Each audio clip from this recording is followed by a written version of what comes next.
¿Qué es el trabajo social?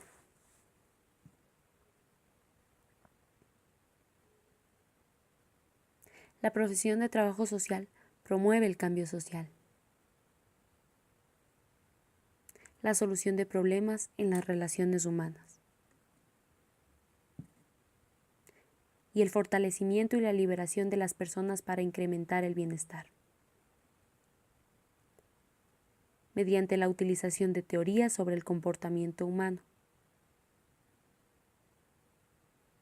y los sistemas sociales. El trabajo social interviene en los puntos en los que las personas interactúan con sus entornos. Los principios de los derechos humanos y la justicia social son fundamentales para el trabajo social.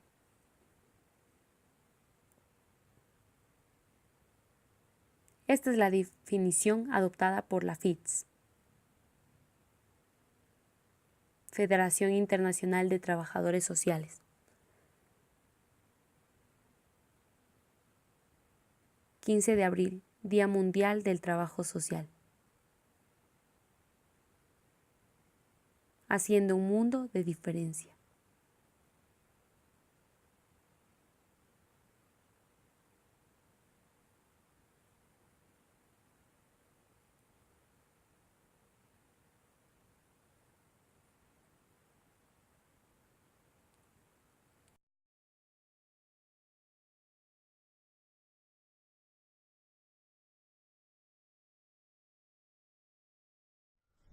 Finalizada la Segunda Guerra Mundial, Estados Unidos inicia una amplia planificación de reconstrucción socioeconómica. Desarrollar este proceso de planificación dentro de su territorio no supuso especiales dificultades, contaban con servicios organizados, personal especializado y escuelas de formación. Etapas del trabajo social. Etapa precientífica. En este periodo el trabajo social asume una orientación ideológica, conocida como aséptica, que considera que el trabajador social debe ser fundamentalmente un científico. El trabajador social asume una formación teórica, cada vez más sólida, pero a la vez debe carecer de compromiso ideológico. El trabajo social debe estar ajeno a los planteamientos políticos, preocuparse por el ajuste de individuos, grupos o comunidades a una determinada estructura social. El trabajo social alcanza en esta época su nivel más alto de tecnificación. El trabajo social, la intervención con la comunidad, tiene sus antecedentes en los planes de la COS en los países anglosajones. Es el proceso por el cual una comunidad identifica sus necesidades, sus objetivos, y en función de estos define unos recursos internos y externos para dar respuesta. Es un proceso que genera organizaciones vecinales o grupos organizados de personas que comparten intereses para cohesionar e integrar a los habitantes. Su objetivo es trabajar por los ajustes entre las necesidades sociales y los recursos, haciendo posible un proceso de desarrollo. La etapa científica. Los trabajadores sociales asumen la responsabilidad para conseguir junto con otros profesionales e instituciones el bienestar social, procedente el constituir asociaciones, celebrar periódicamente reuniones, congresos, simposios o conferencias a nivel local, nacional e internacional. El trabajo social comienza a hacerse científico cuando decide asumir la indagación de las relaciones causales, de las necesidades. Se plantea una visión parcelada de la realidad social. Se plantea la necesidad de un trabajo social cuya formulación teórica o metodológica pueda dar respuestas reales y efectivas a la sociedad. El acto de observar es una circunstancia ligada al sentido de la vista, pero por extensión o analogía puede emplearse en determinados contextos como estar en percepción. Conducta no verbal son las expresiones motoras o motrices, es decir, son acciones que le dan sentido al movimiento para comprender e interpretar a nivel individual y colectivo, que se pueden ocasionar en cualquier parte del cuerpo. Es un requisito de entrenamiento del observador. Son manifestaciones de la conducta verbal, las expresiones faciales, conducta gestual o conducta postural. Conducta espacial o proxémica. Se define la proxemia como el empleo y a la percepción que el ser humano hace de su espacio físico, de su intimidad personal, de cómo y con quién lo utiliza. Conducta vocal extralingüística. Estudia aspectos de tendencia de vocalización, destacado en el ámbito infantil relacionado con el desarrollo del lenguaje. Conducta verbal o lingüística. Se refiere al contenido del mensaje, aplicado en las conductas verbales, que es grabada y transcrita, es decir, material documental. Se llama conducta verbal al comportamiento cuyo reforzamiento está mediado por la interacción de otra persona. Los cuadrantes. El primer cuadrante es la evaluación de un sujeto a lo largo del tiempo. Lo que voy a observar de una persona o de un grupo. Observo los comportamientos sesión a sesión. El segundo cuadrante, la evaluación de un sujeto en un momento puntual. Cómo el grupo puede llegar a influenciar, alterar o cambiar a ciertas personas del mismo grupo. Tercer cuadrante, cómo influye el lugar y las dimensiones en el individuo. Cuarto cuadrante, evaluación de un grupo de sujetos en lo largo del tiempo. Es cómo las personas planean o imaginan los planes a futuro. Reducción o eliminación del sesgo. La evaluación es un estudio científico y se debe reducir y eliminar los errores debido a las situaciones de observación que son complejas. En las últimas décadas, el avance tecnológico que se ha producido ha facilitado el rigor y la precisión del registro. En la actualidad, en casi todos los casos se puede disponer de la grabación de las sesiones de observación, motivo por el cual la operación metodológica de registro se disocia en las de grabación, visionando registro a partir de la grabación, pudiéndonos ayudar mediante instrumentos mecánicos o tecnológicos. Clásicamente, la observación se lleva a cabo mediante un registro, lo cual comprende imposibilidad material de registrar las conductas, alteración de la información y eminente riesgo de reactividad de los observadores. La fórmula es O igual a P más I más CP menos S. La expectativa se da en el observador en forma anticipada de conductas no percibidas. Es la alteración de la naturaleza espontánea de las conductas de los sujetos cuando están siendo observados. Las unidades de análisis. Unidad es el objeto que se pretende estudiar, es decir, una persona, grupo o institución, pero no se pretende evaluar a las personas como objetos, sino sus manifestaciones conductuales, por lo que el objeto observado será un evento conductual. Continuo del comportamiento. El objetivo es observar todo el continuo de conducta, tratando de registrar de forma descriptiva la mayor parte de eventos que ocurren en un contexto natural en amplias unidades de tiempo. Las conductas. Desde una perspectiva conductual se utilizan como unidades de análisis de la conducta manifiesta, motora o verbal. La definición de estas unidades varía en un continuo de molecularidad. Los atributos. Los psicólogos del rasgo, psicodinámicos y constructivistas de la observación de la conducta manifiesta infieren determinadas características que se supone están siendo expresadas por dicha conducta. Las características de este tipo de unidad de análisis son: la actividad manifiesta observada es descrita en términos de un atributo. La conversación de datos de conducta puede realizarse durante el transcurso de la observación o posteriormente. Se suelen utilizar amplios intervalos temporales. Las interacciones. Algunas veces la unidad a observar no es una conducta, sino una relación secuencial entre dos eventos de dos o más personas, o entre una persona y una dimensión ambiental. Las características de este tipo de unidades de análisis son: existe una previa especificación de la conducta o conductas a observar. Estas unidades están constituidas por influencias recíprocas entre personas, persona y grupo, o persona y ambiente, y la observación de interacciones suele llevarse a cabo en unidades temporales previamente establecidas. Los productos de conducta. Se trata del resultado de un conjunto de actividades internas o externas que la persona o personas han realizado en situaciones tanto naturales como artificiales. Se pueden dar dos tipos de observaciones: los productos de conducta procedentes de las ejecuciones de la persona en el pasado y los productos de ejecuciones que la persona realiza a partir de las tareas que el evaluador presenta. Unidades de medida. La ocurrencia. Constancia de si un fenómeno se da o no. La ocurrencia se refiere a la presencia o ausencia de las conductas de interés. Se pueden utilizar cuestionarios para registrar la ocurrencia de determinadas conductas. Estos son semejantes a las escalas de valoración. La frecuencia es el número de veces que ocurre un fenómeno en cierto tiempo, útil para reflejar cambios a largo tiempo. La duración de la respuesta. Propiamente dicha es el intervalo del comienzo y final de la actividad. Latencia de respuesta. Intervalo entre presentación del estímulo e inicio de la respuesta. Intervalo de respuesta entre respuestas sucesivas.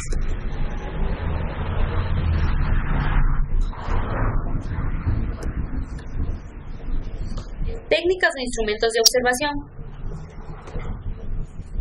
Registros narrativos. Es llamado registro narrativo a un documento realizado de forma personal por el docente, tutor u observador, en el que se recogen de manera objetiva cada detalle de la conducta del observado. Los registros narrativos se utilizan muchas veces como un paso previo a la elaboración de códigos estructurados. Son muy útiles cuando las conductas a evaluar presentan baja frecuencia de aparición. Escala de apreciación. Se concibe la escala de estimación como el registro de la presencia o ausencia de una conducta, al cual se añade un juicio, estimación, opinión cualitativa o cuantitativa. Los tipos de escalas de estimación son numérica, consiste en asignar los ítems, categorías descriptivas que componen la escala, una secuencia numérica ordenada de menor a mayor que se utilizan como criterio evaluador. Gráfica. Este es el modelo de escala más popular de entre estos 5 tipos. Está caracterizada por una línea recta, horizontal o vertical, para ayudar a los evaluados investigadores a decidir dónde registrar un juicio. Estándar. Se le muestra al observador ya elaborada una serie de criterios estándar a partir de los cuales realizarán su evaluación a un grupo concreto.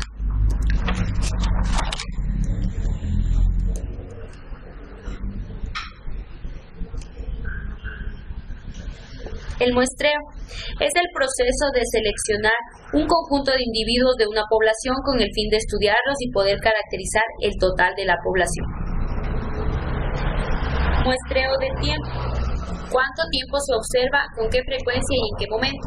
Muestreo de la situación, en qué ocasiones se llevará a cabo la observación. Y muestreo del sujeto, a quién o quiénes se observará. Método de muestreo de intervalos como elección para la observación. Consiste en la división del tiempo total de observación en periodos temporales iguales. El observador señala presencia o ausencia de la conducta.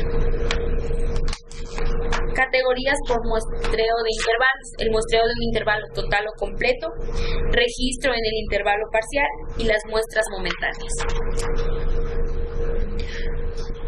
Protocolos observacionales de conducta o catálogos de conducta o lista de rasgos. Serie especificada de conductas encuadradas o no en clases, con o sin recogida de antecedentes y consecuencias ambientales. Análisis de signos o registros de conductas. Se registra la frecuencia de conductas previamente definidas. El procedimiento es la selección de conductas a observar y después la definición de las mismas. Los inconvenientes es que no se tiene constancia exacta del momento en que se da la conducta. Y las matrices de interacción es la constatación de relaciones funcionales entre conductas y relaciones interpersonales entre dos o más personas. Las características, es decir, que requieren de menor esfuerzo para que el observador tenga menor resultado de los códigos de categorías. Los mapas de conducta o formatos de campo consisten en un procedimiento de observación sistemática. Su fin es la relación entre la conducta y las variables ambientales. El procedimiento es seleccionar las unidades de análisis o observación, seleccionar el lugar donde se va a observar, diseñar los protocolos, observación, registro, resultados y representación gráfica, muestreo de lugares y tiempos. Códigos o sistemas de categoría están establecidas y son los procedimientos observacionales más sofisticados y exhaustivos, son muy útiles para los comportamientos complejos. A la hora de elegir la técnica de registro observacional, Hay que tener en cuenta la complejidad del problema a evaluar, utilizar catálogos de conducta construidos al afecto, es decir, personalizados a cada problema. Se incluirán matrices o códigos de interacción.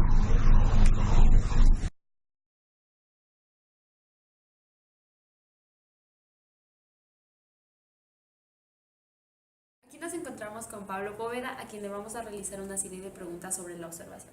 ¿Qué es para usted la observación en el ámbito de trabajo social, en la carrera de trabajo social? Bien, es una técnica que se utiliza para recopilación de información, primero de primera mano, es decir, el investigador o el trabajador social en este caso es quien va y presencialmente visualiza todos los elementos o un hecho o un evento y de eso recoge información.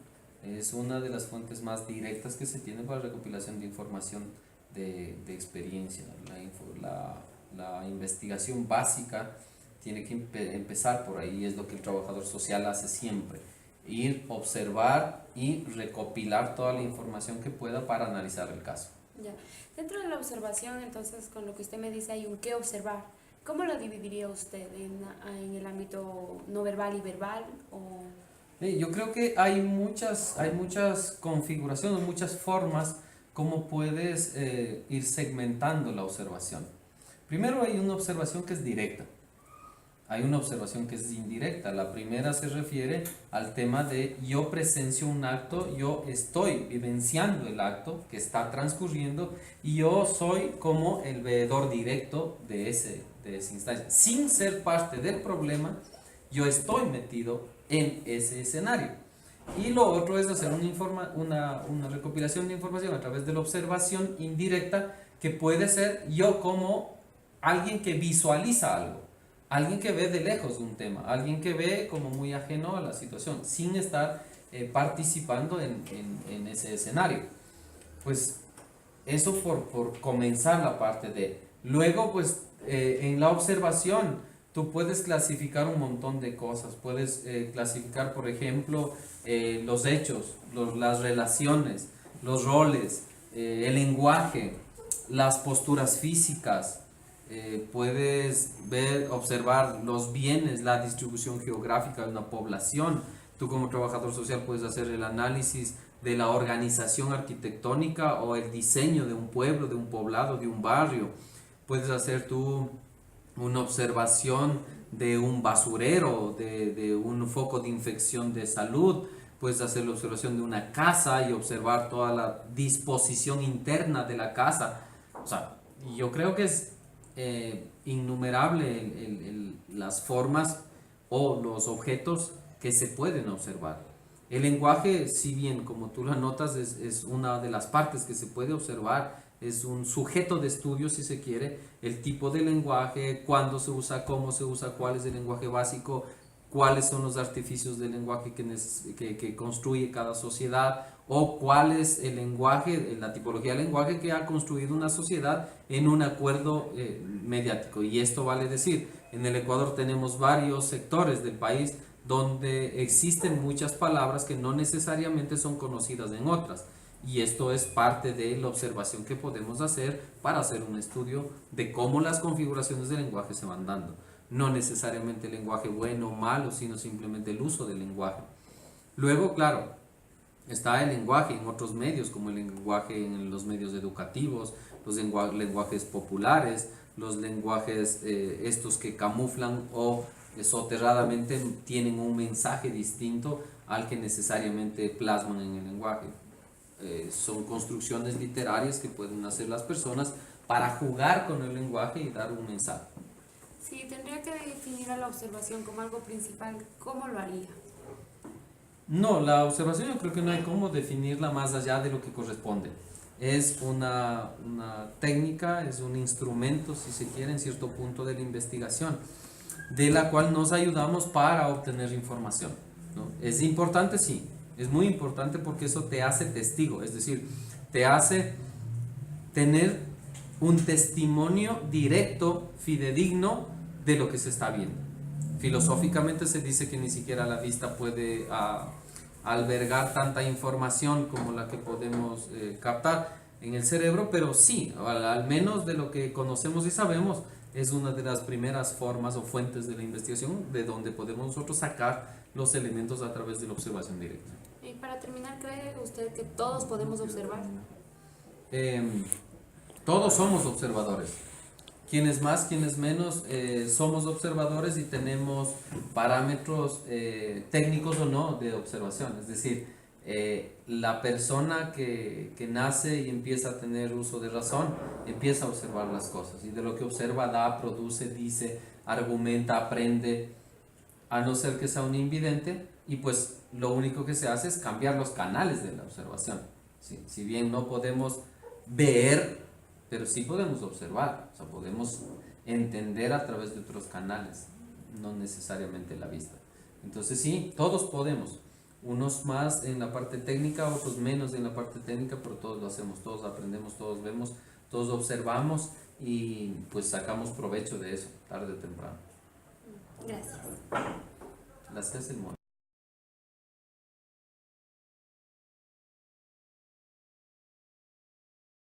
La entrevista en trabajo social es un medio de vital importancia y se considera como uno de los recursos de mayor utilidad en la práctica de los servicios directos. La entrevista es un acto de comunicación oral que se establece entre dos o más personas, el entrevistador, el entrevistado o los entrevistados, con el fin de obtener una información o una opinión o bien para conocer la personalidad de alguien. El entrevistador es quien dirige y conduce la entrevista. Su formación le permite relacionar con las personas y plantear una serie de acciones alrededor del motivo de la entrevista. Las cualidades deben ser saber escuchar y observar, guardar la objetividad, ser imparcial, empatía, capacidad de análisis y síntesis, ser honesto y paciente, llevar buenas relaciones interpersonales, guardar el secreto profesional. El entrevistado, persona que proporciona o demanda información, solicita ayuda o consejo. En la entrevista hay comunicación verbal y no verbal entre las personas que han sido entrevistadas y se intercambian ideas, actitudes, sentimientos y se influencian recíprocamente, produciéndose una interacción entre ellos. Características de la entrevista: el lugar, el tiempo y el objetivo. El lugar debe ser un sitio tranquilo. El tiempo, fijar tiempo de duración y que el entrevistado lo conozca. El objetivo, toda entrevista debe tener un objetivo planteado anteriormente. Es importante señalar que en trabajo social tanto el entrevistador como el entrevistado desarrollan su respectivo protagonismo. Ambos son capaces de asumir tareas de acción alrededor de lo tratado en la entrevista. Propósitos y modalidades de la entrevista. Los propósitos de la entrevista pueden ser diversos, pero los más usuales son investigar y orientar. 1. En cuanto al propósito de investigación, la entrevista se orienta a obtener información, es decir, determinar ciertas características y condiciones del entrevistado. La entrevista con cuestionario se realiza sobre la base de un formulario previamente preparado y a través de una lista de preguntas con anterioridad preparadas. Entrevista focal de grupo. Esta modalidad utiliza la dinámica grupal, permite guiar a un grupo pequeño de participantes para alcanzar niveles de comprensión sobre un tema o problema. Utilidad de la entrevista focal. Para formarse ideas sobre un problema o situación, para evaluar un mensaje y para identificar problemas y tomar decisiones. Entrevistas individuales a fondo. Se caracterizan por una extensa indagación y preguntas abiertas, pero realizadas individualmente entre el entrevistador y el entrevistado. Son entrevistas no estructuradas que dejan mayor libertad a la iniciativa del entrevistado y del entrevistador. 2. En cuanto al propósito de orientación, la entrevista se dirige a facilitar información, orienta a las personas acerca del procedimiento de un servicio, los alcances de un programa, los beneficios y los derechos que asisten a sus usuarios de un servicio, entre otros. La entrevista de orientación implica la formulación de un diagnóstico inmediato que se ejecuta fundamentalmente a partir de la situación que expresa el entrevistado, desarrollando con él relaciones interpersonales al máximo. Es el más usual en el ejercicio profesional. La orientación se basa en los recursos y capacidades que tiene el entrevistado para resolver la situación o necesidad que afecta. En cada entrevista de orientación, el trabajador social debe facilitar que el entrevistado logre descubrirse a sí mismo identificando dificultades, obstáculos, fortalezas y actitudes en el asunto o situación que enfrenta. Darse cuenta de las necesidades de hacer algo para resolver y enfrentar la situación que le preocupa. Y asumir la necesidad de plantearse una meta y ejecutar acciones referidas a su logro. Utilidad de la entrevista de orientación. Permite al entrevistado superar momentáneamente alguna crisis u obtener alguna respuesta sobre un interrogante. El trabajo social es más adecuado a hacer entrevistas no estructuradas porque permiten adentrarnos al marco de referencias de las personas, conocer sus percepciones, entender sentimientos y profundizar en las expectativas respecto a alguna situación específica. Procesos de la entrevista. 3 procesos que se relacionan entre sí: interacción, recolección de información o de datos y registro. Proceso de interacción: entendimiento mutuo, interés y atención al escuchar, expresar, contar y oír. Proceso de obtención de información: elaboración y selección de preguntas. Proceso de registro: ficha social donde el trabajador social debe registrar la información que obtenga del entrevistado. Momento de la entrevista: inicio o apertura. Iniciar con un saludo cordial hacia el entrevistado. El entrevistador debe dar el papel a conocer las reglas que desempeña. El desarrollo o contenido. Las preguntas deben ser claras y sencillas, motivadoras y no invasoras. Término o final. El trabajador social debe preguntar si tiene algo más que agregar o para que el entrevistado tenga la satisfacción de que lograron algo en la entrevista. La razón de este momento es lograr que el entrevistado sienta un clima de apoyo y posibles salidas. Limitaciones y recomendaciones. Limitación de la expresión verbal, posibilidad de divorcio de lo que se dice y se hace, falta de veracidad en la respuesta. Limitaciones desde el entrevistador, actitudes que generan desconfianza. Recomendaciones para obtener una entrevista significativa. Al iniciar la entrevista, el principio de la entrevista debe dedicar unos minutos para aclarar la razón de la misma, aun cuando haya habido notificación previa. Hacer ver al entrevistado la importancia que tiene su cooperación en la realización de la entrevista. Durante la entrevista, las entrevistas deben centrarse en los temas previstos y reducirse al mínimo los comentarios y conversaciones ajenas al mismo. Al final de la entrevista, brindar al entrevistado la oportunidad de hacer comentarios adicionales entre otros temas tratados, obtener la disposición y consentimiento del entrevistado para entrevistas posteriores.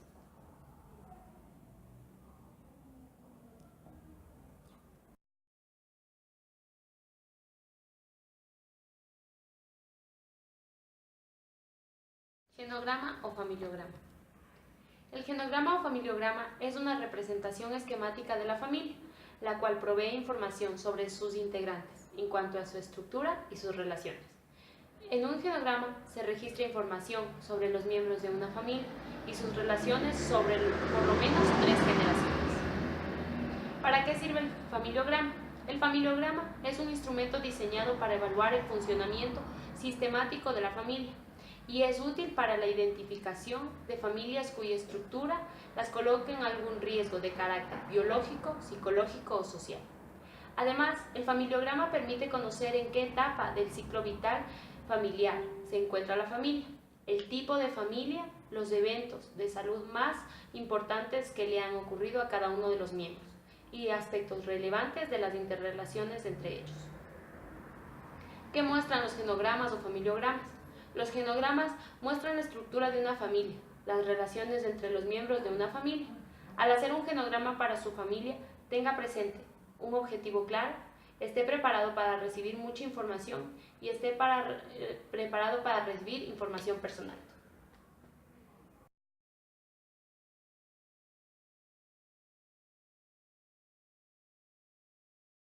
Descripción gráfica de los genogramas. Cada miembro de la familia se representa con un cuadro o círculo dependiendo de su género. Como vemos aquí, si es mujer con un círculo y si es hombre con un cuadro. La persona clave o paciente identificado alrededor de quien se construye el genograma se identifica con una línea doble, es decir, el sujeto principal, si es mujer, sería un doble círculo y si es hombre, un doble cuadrado. Para una persona muerta, se pone una X dentro del círculo, usualmente indicando la edad al fallecer, las fechas de nacimiento y muerte, y se indican a la izquierda y a la derecha sobre la figura. Como podemos ver aquí, está el fallecimiento de la mujer a sus 81 años y de este hombre a sus 75. Los matrimonios están conectados por líneas que representan sus relaciones biológicas y legales. Dos personas que están casadas están conectadas por una línea que baja y cruza con el esposo a la izquierda y la esposa a la derecha. Debemos tener en cuenta que siempre el esposo debe ir a la izquierda y la esposa a la derecha. La línea que los une también es el lugar donde las separaciones y divorcios se indican. Las líneas oblicuas significan una interrupción en el matrimonio, una diagonal para separación y dos para divorcio. Como podemos ver aquí, la separación es con una línea diagonal y divorcio con doble. Las parejas no casadas se señalan al igual que las casadas, pero con una línea de segmentos, es decir, una línea discontinua. La fecha importante aquí es cuando se conocieron o empezaron a vivir juntos. Los matrimonios múltiples, cuando sea factible, los matrimonios se indican de izquierda a derecha, con el más reciente al final. Esto no es posible de hacer cuando una de las esposas ha tenido un matrimonio anterior a su vez. En tal caso, se listan los matrimonios más recientes al centro. Hijos. Símbolo para embarazos, pérdidas, abortos y muertes al nacer. Embarazo se representa con un triángulo, el aborto con un círculo pintado y el aborto inducido con una X. Si una pareja tiene hijos, ellos cuelgan de la línea que conecta a la pareja. Los hijos se dibujan a la izquierda, de izquierda a derecha, comenzando por el más viejo, llegando hasta el último, al menor. El siguiente es un método alternativo para los hijos, usualmente en familias más numerosas. Otros tipos de hijos también pueden aparecer de esta manera: adoptado con una línea discontinua, mellizos en forma de X pero con cuadrados, y los gemelos es con forma de triángulo. Las relaciones en familia. Una cronología familiar puede variar en detalle dependiendo del alcance y profundidad de la información disponible. El nivel de relaciones en la familia es el elemento más inferencial de un genograma. Esto involucra delinear las relaciones entre los miembros de la familia. Cuando una relación es muy estrecha, se representa con tres rayas o líneas, una pegada a la otra. Una relación muy estrecha pero conflictiva, las líneas de antes pero con una serie de relieve encima de las mismas. Conflictiva de esta manera, cercana con dos líneas, quiebre con una rotura entre la línea que une a las personas y distante. Relaciones entre dos miembros. La información del genograma se puede obtener entrevistando a uno o varios miembros de la familia. En el ejemplo, dos hijas compiten por el afecto de su padre. Se anotan ambas perspectivas. Las dos hijas son Claudia y Daniela, y las dos se relacionan con su padre de una manera muy cercana, por lo tanto las dos tienen una relación distante entre ellas, ya que pelean por el amor del padre. Relaciones habitacionales. Una familia viviendo en un mismo lugar se señala con una línea apuntada. Alrededor de dicha línea puede ir indicando el periodo en el cual la familia está junta.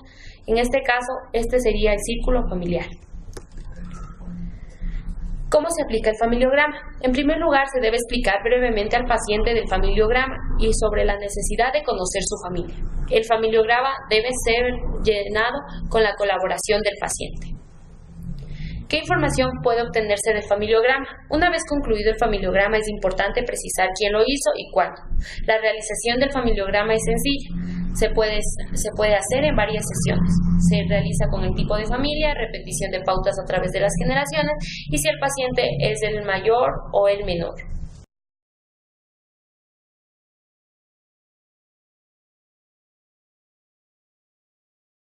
¿Me ayudas con el nombre de tu abuelo por parte de padre? Juan. ¿Y el de tu abuela por parte de padre también? Beatriz. ¿Te acuerdas en qué año fallecieron o siguen vivos? No, la muerte de mi abuelo, no sé, de hecho ni siquiera lo debía conocer, de mi abuelo fue en el 2005. ¿De tu abuela? Ajá. Y de tu abuela no sabemos. No. Pero estimado aproximadamente no. Y no te podría dar una fecha exacta ya que ni siquiera mi padre lo conocía, entonces es un poco complicado. Pero puedes hacer una relación en las edades. ¿Tu padre cuántos años tiene más o menos? Está cerca de los 80 años. Sí.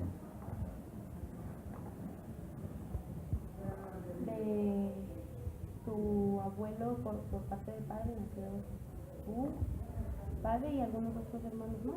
Sí, son, bueno, prácticamente de mi abuelo son 3 hermanos. De ahí mi abuela se casó nuevamente y tiene 3 hermanos más. Ya. Obviamente los cuales son simplemente maternos. 3. El primero es Mi papi, el nombre de tu papi. Oliva. La fecha de nacimiento hemos puesto acá antes sobre 1943. Así es. El segundo hermano es, El nombre, sí, Hernán.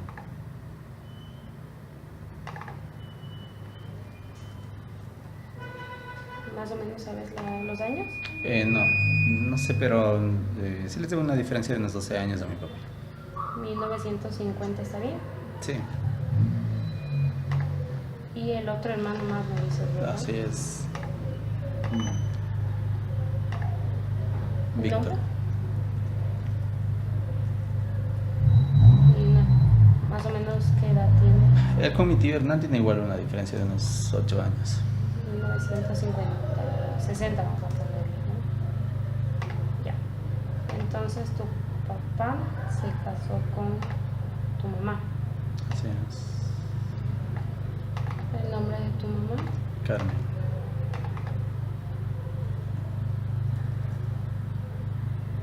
La fecha de nacimiento más o menos. Eh, ¿Qué edad tiene tu mamá? Está bordeando los 60 años. Bordeando los 60.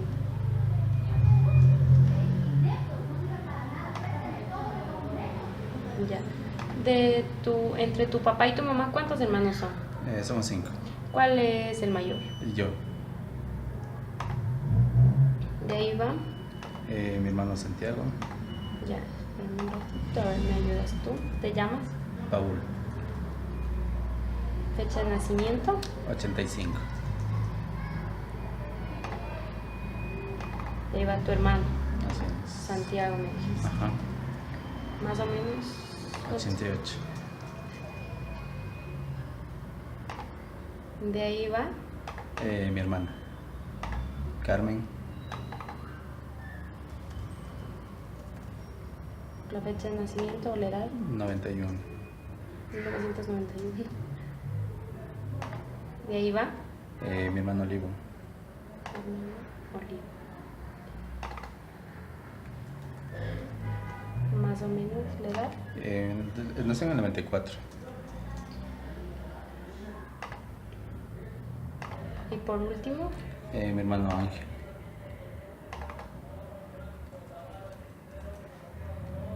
fecha de nacimiento. el 97. Ya. Muy bien, aquí tenemos entonces tu relación, tu genograma. Y ahora vamos a ver cómo es tu relación con cada uno de ellos. Tú pasas a ser el paciente identificado.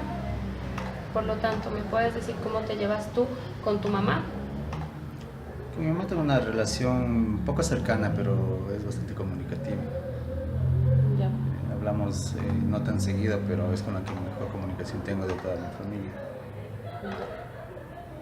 Está bien. ¿Con tu papá? Tengo una comunicación de igual manera, escasa. ¿Con tus hermanos? ¿Con cuáles? ¿Con quién mejor te llevas? Con los dos últimos, tampoco es que bueno tenga una relación magnífica con ellos, ¿no? Pero es con los que mejor comunicación tengo dentro de mi casa. Ya, con los dos últimos me dijiste, ¿verdad? ¿Y con lo que en sí no te llevas o Es con mi hermano, no tengo ningún tipo de comunicación. con Carmen, ¿verdad? ¿Con tus tíos cómo te llevas? Con mi tío Hernán sí tengo comunicación, pero tampoco es que tenga una buena relación. Con el otro sí no tengo ningún tipo de relación por conflictos que se habían presentado hace mucho tiempo. Ya, entonces aquí está tu genograma. Vemos que las relaciones fundamentales o más especiales para ti son con tu mamá, con tu tío Hernán y con tus dos hermanos pequeños.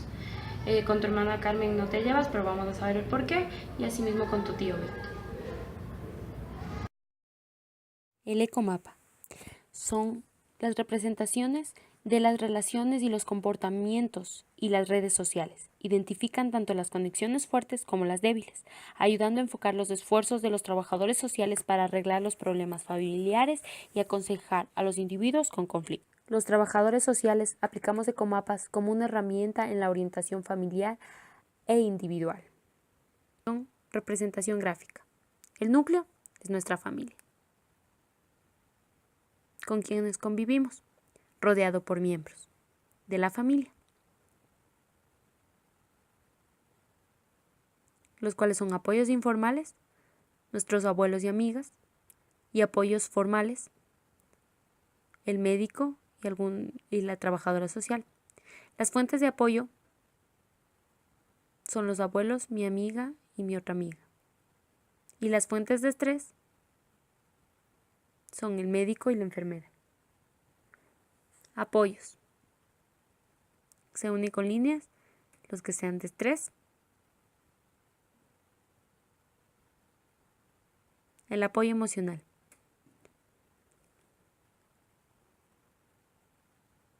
Cuando estás preocupado, ¿con quién puedes hablar?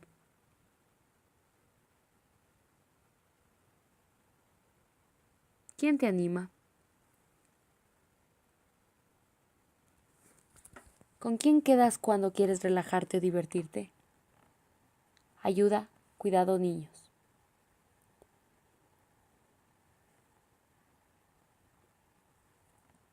¿Quién te ayuda a cuidar de tus hijos?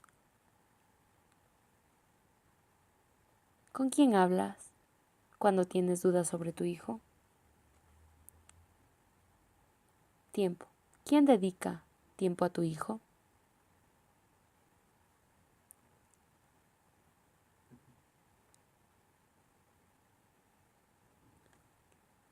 ¿Quién te ayuda en las tareas de la casa?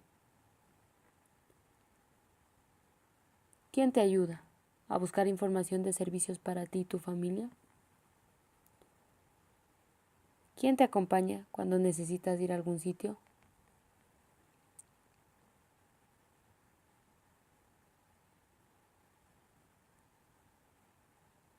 ¿Cómo hacer un ecomapa? Preguntar. ¿Quién vive con el niño? Poner los nombres.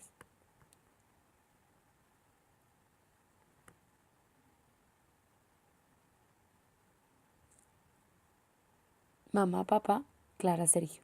Recuadro central.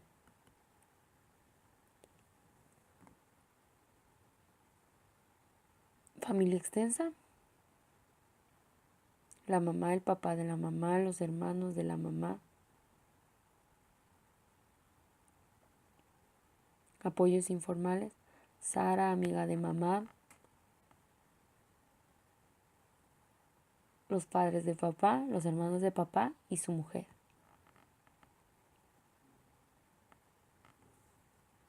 Los amigos de papá.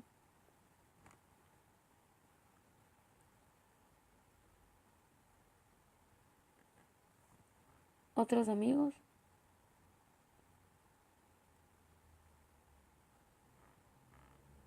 Apoyos intermedios.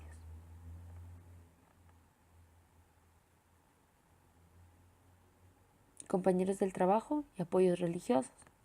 Profesionales. Laura, el pediatra y la señora Ana.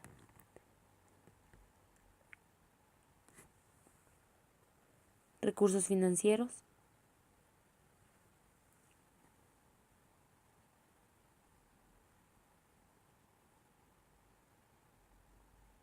El objetivo del ecomapa.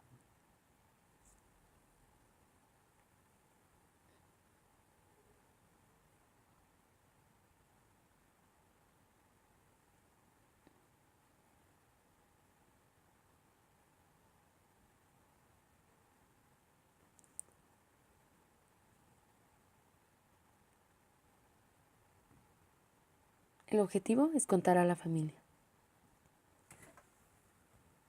conocerla,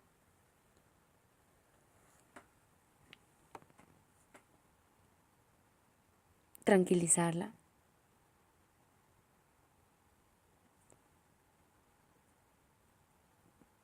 Permitido no responder.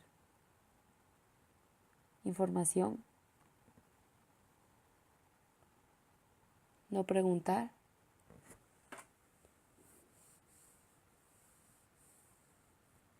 Revisión.